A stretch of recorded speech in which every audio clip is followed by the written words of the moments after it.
But you know, I've been hearing a lot of crap about how, why do you do benchmarks at 1680 by 1050, no AA, this or that. Well, today we're going to take it one step farther. We're not only going to go to the max ATI level of 8xAA, we're going to go to 1920 by 1200, 16xQ.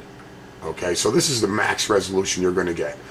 So we're going to put Enthusiast DX10, 1920 by 1200, 16xQ, and add that to Q. Next we're going to go and we're going to bring up EVGA Elite Tuner. Okay, so let's take a look and see.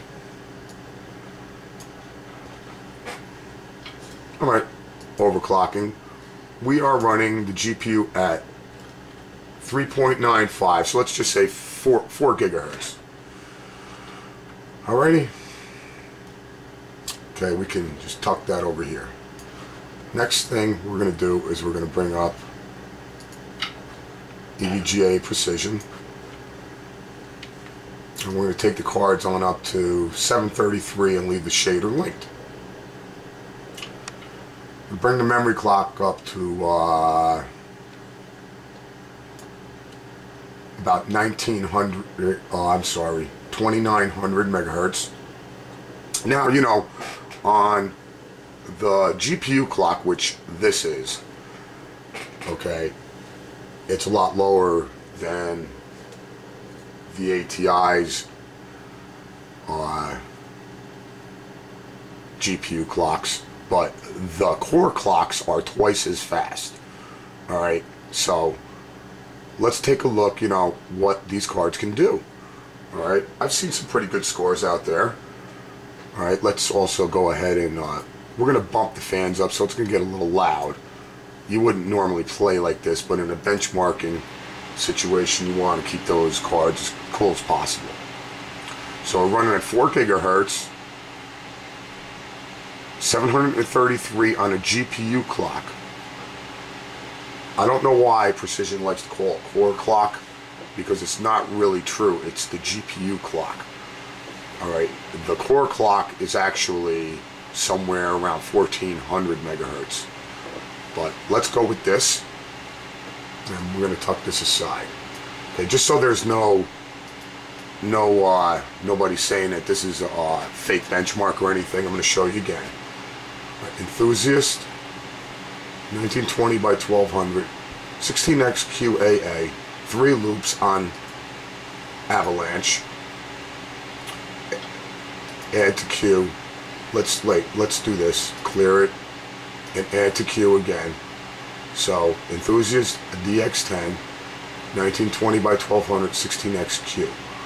Okay. Now let's execute this. Now, what I'm going to do is I'm going to sit here and go through the whole thing, because I don't want anybody saying, oh, you changed it or something. But you see, this is where Nvidia cards shine. Alright, and we all know that each game developer codes their games for different cards, but, you know, I'm sick of hearing about how 45870s are going to destroy the 3285s in Crysis. This ain't going to happen. Alright, it just won't happen.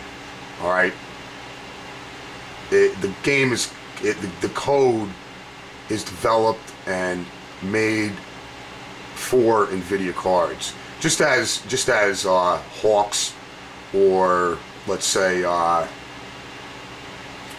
don't know, some other games, perhaps Resident Evil,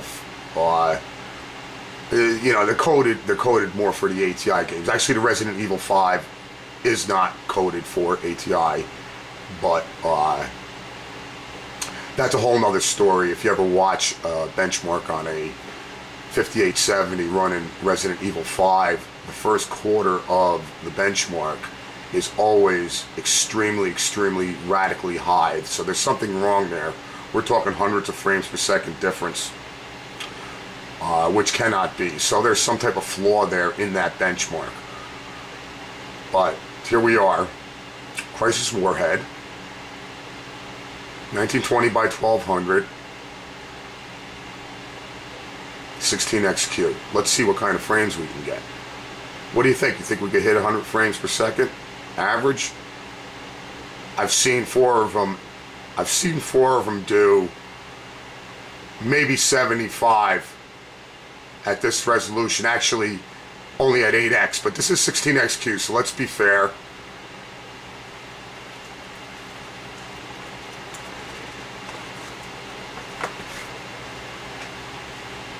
This is high resolution right now. This is what they say that these cards will fall on their face at. I see nothing falling on their face. I'm seeing 140s. 140 frames per second. Look at this. Look at this. Here we go. Wow. Already over 100 frames. 120. This is 1920 by 1200. 16xq. Maxed out.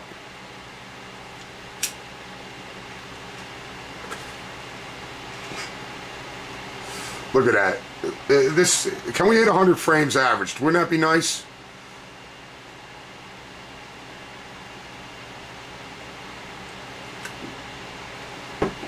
Okay. Coming through the third loop.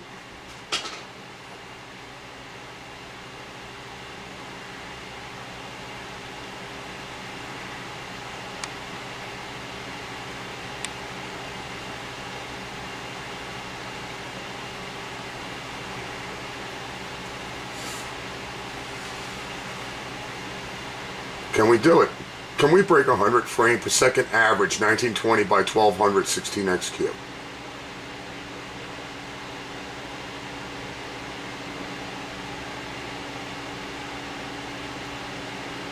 Waiting for the result.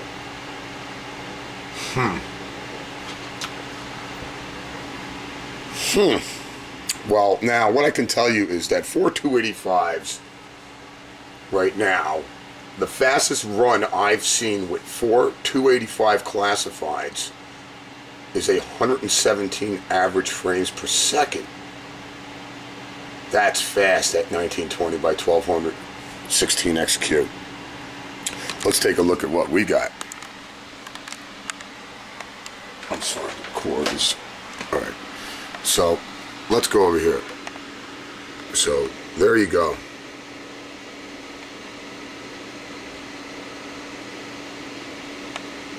Alright, just so everybody believes it, it's on Enthusiast DX10 at 1920 by 1200, 16xq. Completely maxed out. What do you think we got? What do you think we got?